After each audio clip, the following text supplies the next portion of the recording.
So, in a country as hot and as enraged as America and as armed, people, citizens, have started to show that rage in killing police. This is very sad. It's very tragic. However, it is status quo.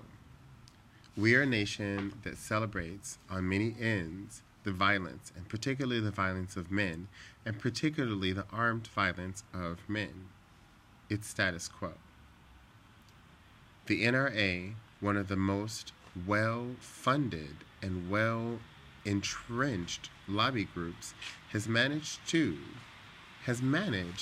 actually advocate for the freedom of guns, the Second Amendment, above and beyond any other freedom. Now, the fact that they're using freedom of speech to say these things seems to be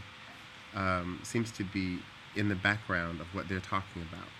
Nonetheless, the loudest group when it comes to speaking about guns is not speaking about the violence that it does onto the human population, but speaks on behalf of the rights of the owners. It's very scary because we are again in an ownership favored society where those who own stuff and own property and own ideas have more rights to be here, more rights to air, water, education, health, travel, mental freedom than those of us who have less. That's the nation we set up. And therefore, when we see rage against this machine in the ways of cop violence, because remember now, we say that we want to be able to trust the police, and we do. I depend on, part of my freedom is defended by the fact that there are law enforcement officers who risk their lives, that there are soldiers who risk their lives. I'm thankful and grateful for those in fatigue and those in blue who protect those freedoms.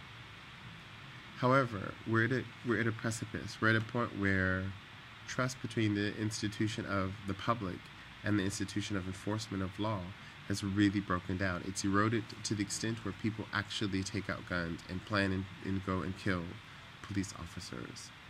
If that had not been so eroded, what would our better, brighter future look like? What does it mean for communities to be in cooperation with law enforcement? What does it mean for communities to be trustworthy and trusting of law enforcement? That's the future that we want to build, and yet every solution that we have to our current problems just talks about force and pits and polarizes. It's not working, and this is the new low, and yet it's business as usual. It's the new low, and yet you have rage, you have arms, you have America. Citizens and citizens in blue.